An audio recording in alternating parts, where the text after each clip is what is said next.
Bonsoir à tous. Parlez vrai ce soir sur l'emploi des jeunes avec un chiffre 37% des demandeurs d'emploi en Calédonie ont moins de 30 ans. Alors que faut-il améliorer pour favoriser la formation professionnelle et permettre à ceux qui ont une scolarité courte et aux autres, bien évidemment, de mieux s'insérer dans le monde du travail? En clair, que faut-il faire pour préparer l'avenir de la jeunesse du pays? Une question centrale que j'ai envie de poser à mes 4 invités ce soir. Charles Ouachetine, bonsoir. Bonsoir. Vous êtes porte-parole du PALICA. Avec nous aussi Rusmaini San Mohamed, bonsoir. Bonsoir. Vous êtes membre du Rassemblement UMP, conseillère à la Province Sud et présidente déléguée de la MIGE Province Sud. Avec nous aussi Isabelle Chamorro, bonsoir. Bonsoir à tous. Vous êtes membre du Mouvement populaire calédonien et vous êtes adjointe au maire de Nouméa en charge de la jeunesse et des écoles. Et avec nous aussi Hervé Théintaouva, bonsoir. Bonsoir. Vous êtes président de l'association Jeunesse Kanaki Monde à l'Union calédonienne. Merci à vous quatre d'être avec nous ce soir. Alors on va, un constat, je l'ai dit, ce chiffre, pour commencer. Pour s'insérer, il faut avoir des fondamentaux, lire, compter, écrire, se comporter. Comment on fait avec ceux qui n'ont pas ces fondamentaux, qui sont à la peine, qui sont en échec scolaire? Votre regard, Hervé, sur ces questions, sur cette question-là de ces jeunes qui sont un peu en dehors. C'est vrai que c'est difficile de les insérer. Mais moi, je voulais aussi poser la question. Et il faut voir aussi les choses. Là, on parle des jeunes, mais aussi il faut voir aussi le contexte, leur contexte à eux aussi. Ces fameux 30% de ces jeunes-là. Ils viennent d'où? Leur trajectoire personnelle, professionnelle, qui les a menés jusqu'à être un peu en échec et marginalisés au vu de la population aussi, de la population qui travaille, quoi. Votre avis, Rusmaini, comment on fait pour prendre en main et offrir un emploi, une formation et une insertion? Vous annoncez 37% des jeunes, donc ils sont demandeurs d'emploi. Il faut se dire d'abord que la population calédonienne est jeune. Il y a 50% de la population qui a même 30 ans qui sont âgés de 30 ans, d'une part. Ensuite, quand on dit 37%, que le chiffre soit inférieur, supérieur, quand on dit chômage, ça dit quand même échec quelque part. Des dispositifs, il en existe. Ensuite, l'aspiration d'un jeune, comme de tout adulte, comme de tout être humain, c'est d'avoir un travail en face. Et d'avoir un travail, qu'est-ce que c'est? C'est conditionner sa vie d'adulte. Se pose ensuite, là je rejoins donc Hervé aussi, l'environnement, tout l'environnement.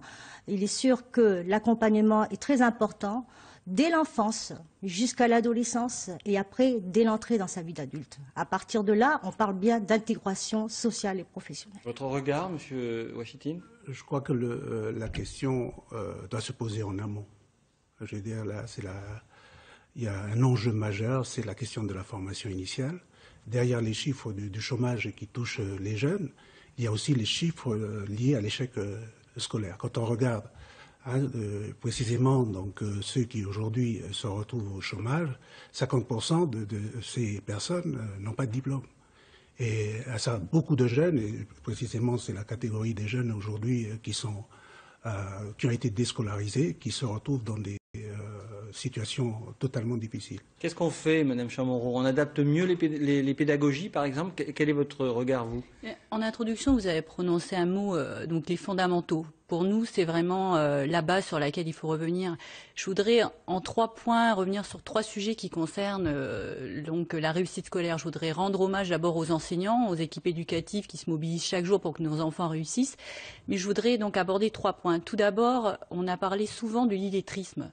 C'est un point sur lequel il faut absolument se mobiliser. Il y a 13,5% des 17-18 ans qui sont touchés par l'illettrisme. Comment trouver un travail? Comment s'insérer quand on ne sait pas lire ni écrire? Donc, lutter contre l'illettrisme. Donc, il y a des choses qui se mettent en place.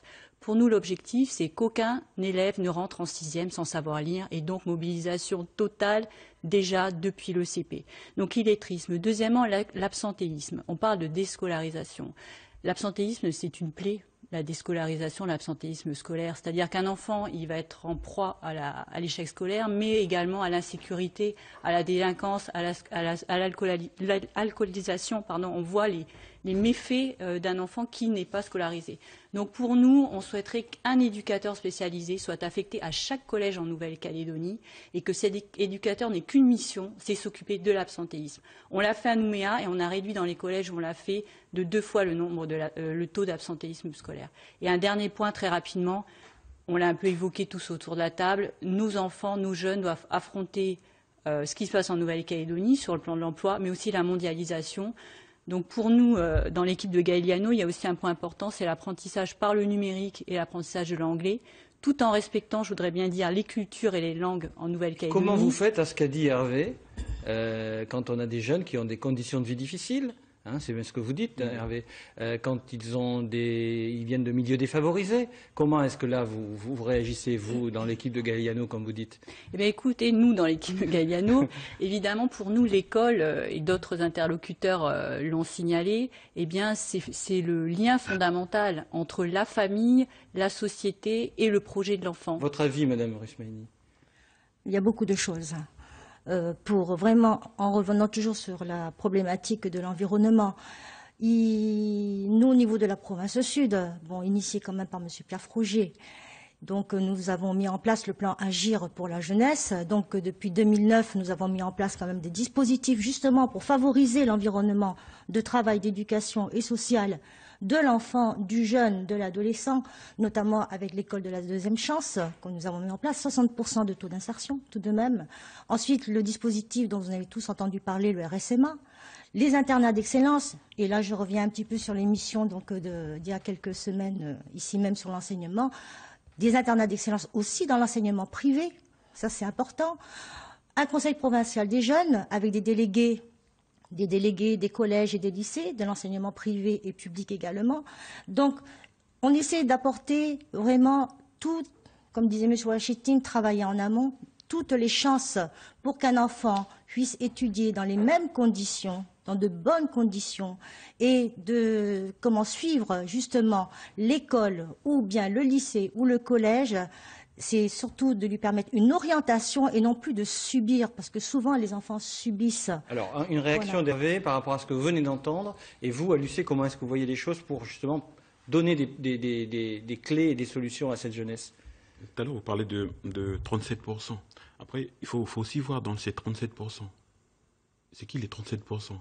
Est-ce que ce sont des Calédoniens de quelle origine aussi? Parce que, comme je disais tout à l'heure, si ce sont les 37%, une grosse partie, ce sont des Kanaks, on va dire les choses comme ça, s'ils sont des Kanaks, il y a aussi un travail aussi que... c'est pas pareil entre un Kanak, comment il voit les choses, comment il emmène les choses. Moi, je suis la preuve de ça. Qu'on soit Kanak ou pas, Hervé, il faut savoir lire, il faut savoir compter, il faut savoir écrire et il faut savoir se comporter si on veut s'insérer. Qu'on soit Kanak ou pas, oui, vous êtes d'accord? Oui, je suis d'accord. Mais comme je disais tout à l'heure, c'est l'environnement. Moi, je sais lire. Mais les choses, ils font que... Moi, pour venir travailler ici sur Nouméa, non. Il y a une question de transport. Transport, logement, je me sens pas... Nouméa, ça me donne pas... une perspective de travailler ici sur longue durée. Je préfère retourner travailler, moi, dans la province nord. Tu vois, il y a ces choses-là qui jouent aussi dedans. Voilà. Et pourtant, Nouméa offre des conditions favorables à l'épanouissement. Il y a beaucoup d'équipements. Donc, je pense que ça doit quand même aussi être incitatif pour certains jeunes de venir travailler sur Nouméa. La province nord, certainement aussi. Il y a de gros débouchés, on va en parler. Il y a des métiers porteurs partout en Calédonie. Et comment est-ce que vous précisez un peu ce que vous voulez nous dire? On disait tout à l'heure, par rapport à Nouméa, c'est vrai qu'il y a plus de dispositifs possibles que l'on a imaginé, qu'on en a mis en place ici, que ça attire aussi les jeunes. Mais ces dispositifs-là, ils sont mis là, ok. Mais je veux dire, les jeunes, il va venir des îles du nord pour travailler sur Nouméa, parce qu'il a besoin de travailler. Mais après, pour rentrer dans la vie active, il va rester là un moment. Après, il va vouloir retourner chez lui. Et quand il va retourner chez lui, il va tout perdre, ces dispositifs-là. Comment vous voyez ça, Charles? Je crois que les problématiques qu'on évoque ont été mises en exergue par une étude de l'INSERM à l'époque, en 2008. Et je trouve qu'on n'a pas assez fait hein, pour précisément voir comment on peut adapter les dispositifs, hein, d'insertion, hein, pour régler les problèmes qui se posent aux jeunes. On voit bien qu'il y a des disparités énormes, disparités donc sur le plan géographique. Hein, les questions donc d'insertion se posent de façon forte, hein, notamment dans les zones rurales. Donc, il y a aujourd'hui des mesures qui sont prises, hein, dans le cadre du rééquilibrage qu'il faut encourager, parce que effectivement, donc les jeunes, notamment des îles et du Nord, ils sont mieux quand ils sont dans leur propre environnement. Donc, il y a un travail qui se fait, mais on voit bien que le déséquilibre est loin d'être comblé. Donc, je pense que là, c'est le travail, notamment donc des pouvoirs publics, hein, de voir comment on cerne mieux, hein, le public qui est confronté donc à ce type de difficultés pour répondre à ses besoins. Parce que je crois que derrière la catégorisation donc des solutions qui peuvent être trouvées aux problèmes des jeunes, il y a les parcours aussi individualisés qui doivent être pris en compte. Oui, j'acquiesce sur la question des parcours individualisés parce que je trouve que, et donc Hervé est une preuve que on peut réussir et que c'est pas une fin en soi de venir travailler à Nouméa. Donc chaque collectivité doit prendre ses responsabilités, notamment au niveau provincial, faire en sorte que ces jeunes aient les formations et l'insertion. Sur le parcours individualisé, je crois que c'est fondamental. C'est-à-dire on est dans une logique... Mieux accompagné, c'est ça. Oui, et on est dans une logique, par exemple, dès le collège, de ce qu'on appelle le collège unique. Et moi, je pense qu'il faudrait qu'on soit dans le collège pour chacun. C'est-à-dire que dès la 4e, qu'on puisse avoir des dispositifs. Par exemple, nous, on avait imaginé, comme il y a des classes de sport-études, hein, on valorise bien nos meilleurs sportifs, pourquoi on n'a pas des classes de métiers-études où on valoriserait, on dit aussi, eh bien ça c'est une voie d'excellence, on va valoriser le mérite, le travail, et notre objectif c'est que 100% des jeunes, c'est pas 65, 70, etc., c'est 100% des jeunes, ils sortent du système scolaire, soit en ayant une qualification pour travailler, soit en pouvant poursuivre des études s'ils le souhaitent. Vous avez l'air d'être tout à fait d'accord avec ce qui vient d'être dit. Ouais, je suis d'accord parce que là, on a juste un exemple. Et on a 2 usines de classe mondiale. Je me pose la question, pourquoi ici, sur le territoire, il n'y a pas d'école ou d'université qui soit consacrée au métier de la mine? De filière là-dessus. Votre réaction, Rifmaïli? Je vais vite répondre, hein, pour Hervé. Donc, ça a été discuté en comité des signataires, demandé notamment par le rassemblement UMP, justement de l'installation, de la création d'un IUT orienté justement vers les métiers de la mine, de la métallurgie. Alors, sur cette question d'adéquation des métiers avec les filières de formation, de l'enseignement, est-ce qu'il n'est pas trop académique et pas assez pratique? Le bac, c'est bien, nous dit Mme Chamorro, mais finalement, il faut aussi avoir un métier. Or, il y a des métiers en Calédonie, il y a beaucoup de métiers porteurs, c'est-à-dire qui ont beaucoup d'offres et où il n'y a pas de demandeurs. Comment est-ce que vous voyez ça, Rifmaïli? Déjà, j'ai toujours prôné quelque part aussi la rencontre un peu des employeurs avec des jeunes. Ça d'une part. Ça se fait maintenant dans certains, notamment au lycée Jules Garnier, sur la maintenance. Bon, il y a des choses qui se font. Bon, tout n'est pas parfait et tout.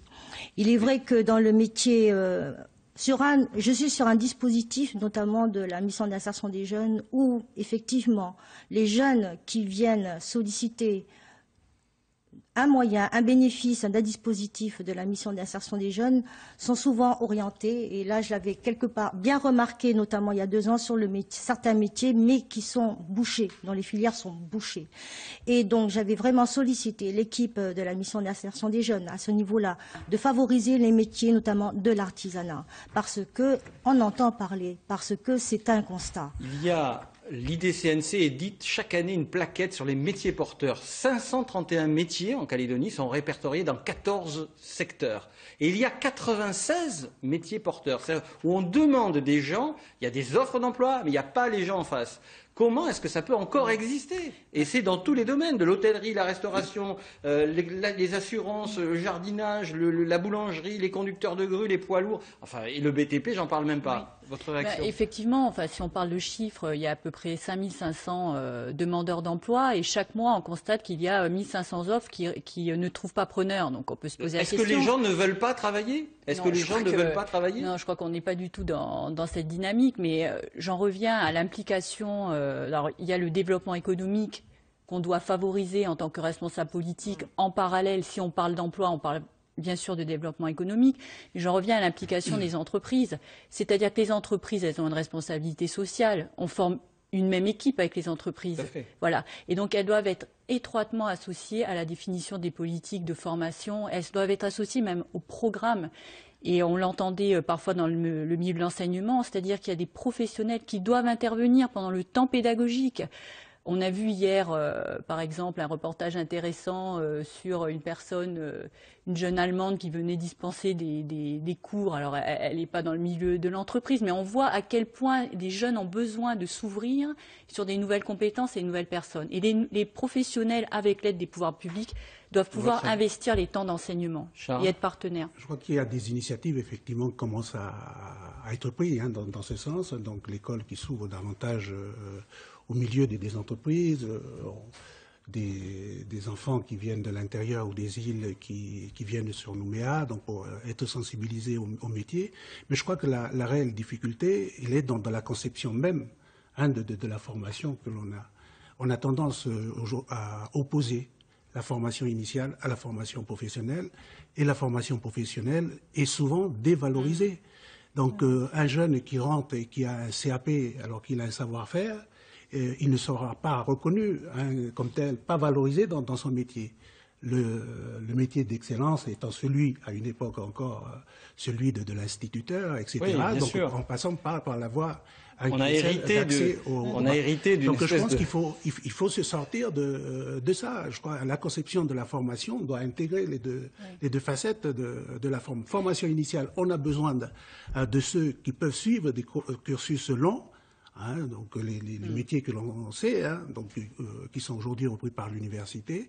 Et sur le sujet, je dirais, c'est bien qu'aujourd'hui l'université ait pu ouvrir des filières qui soient adaptées à la réalité locale. La question des DUST, il a fallu un moment se battre. Les DUST, c'est les DUST mines, etc. Donc où là, effectivement, on s'est dit, alors même qu'il y a des réformes engagées pour les universités françaises, on a dit, ben non, l'université ici doit répondre d'abord aux besoins du pays. Et c'est de cette manière qu'on a maintenu les filières DUST, mines, géosciences, etc. Votre réaction, Hervé, là-dessus ?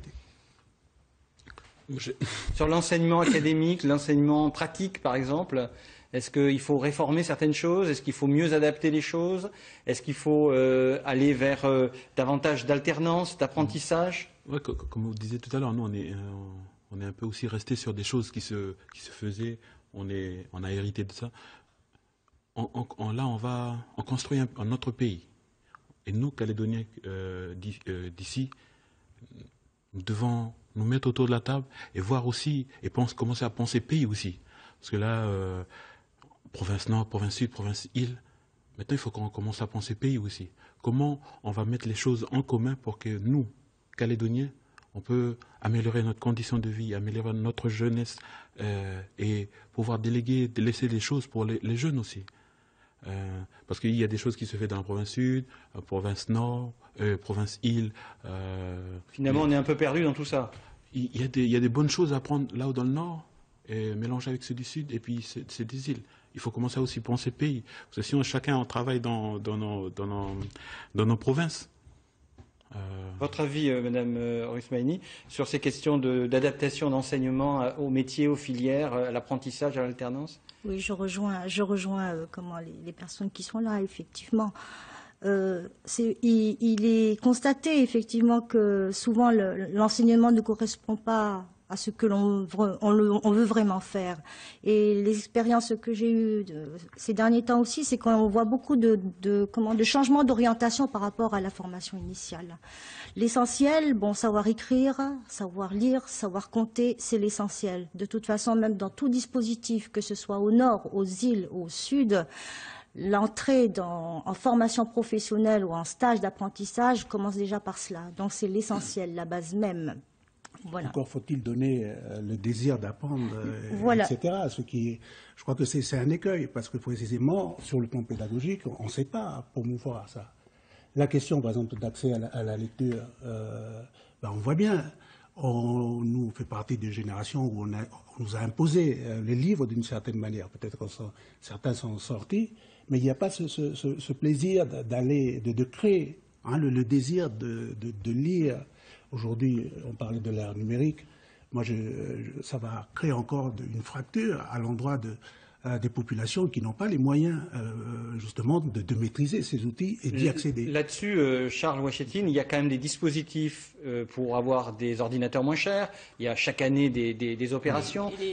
Les collectivités mettent en œuvre un certain nombre de dispositifs qui permettent à la fois aux enseignants de s'équiper dans leur classe. On a vu les tableaux blancs numériques. Il y a eu des reportages récemment là-dessus. Donc, c'est pas de faire de la démagogie et de dire que chacun de nos élèves va avoir une tablette. Il restera toujours des gens qui n'auront pas les moyens. Oui. Mais je pense qu'il y a ce sont volonté... des outils, et d'ailleurs je voulais revenir sur les difficultés en matière d'apprentissage de la lecture. Il est démontré justement que, par exemple, ces tableaux blancs interactifs que l'on met à l'échelle de la Nouvelle-Calédonie dans les classes, ce sont des outils qui permettent aux enfants en difficulté et qui ne sont pas intéressés, ce qui peut se comprendre quand on est tout petit, on n'est pas forcément intéressé, on ne voit pas le sens de pourquoi on doit apprendre à lire, à écrire, etc.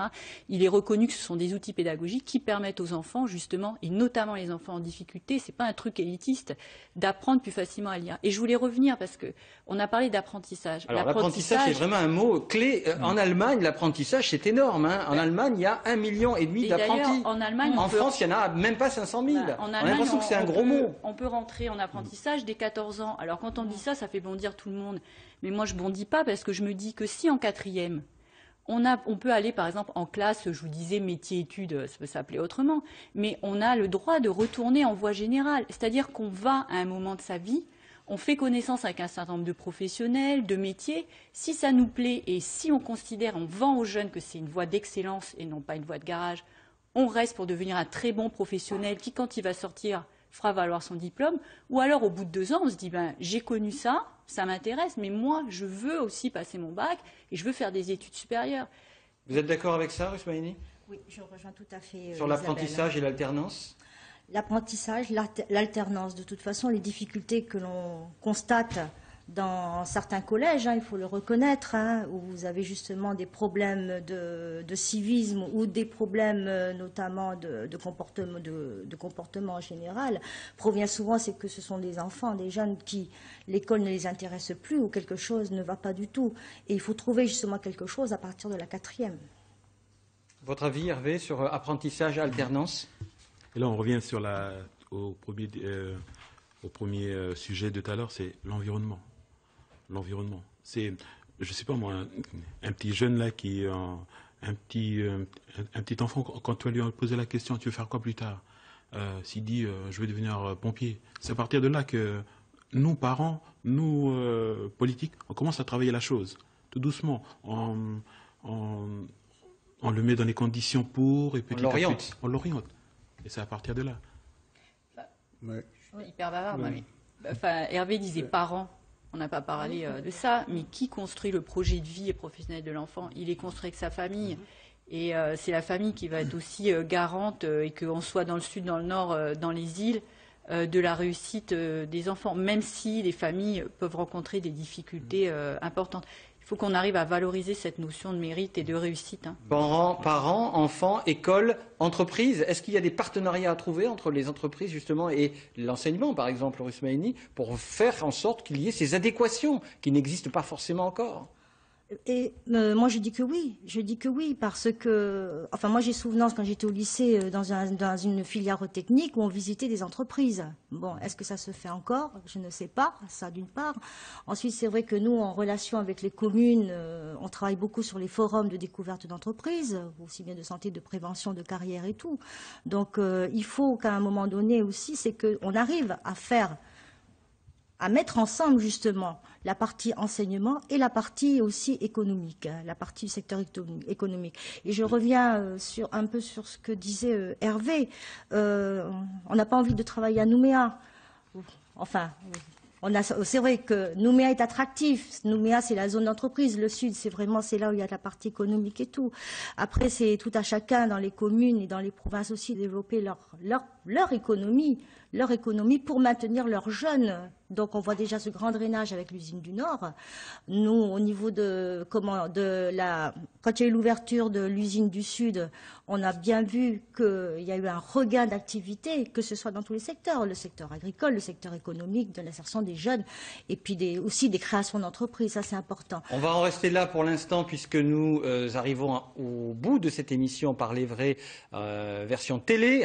Notre débat s'achève. Merci à tous les quatre. J'en profite pour dire que la semaine prochaine, j'ouvre notre débat sur la santé et la prévention, et nous parlerons surtout alcool, drogue et aussi suicide qui frappe encore malheureusement trop la jeunesse. Voilà, nous en parlerons la semaine prochaine. Pour l'heure, restez avec nous sur Internet. Venez nous rejoindre sur Internet. Le débat sur emploi, formation, insertion continue sur notre site web. À la semaine prochaine.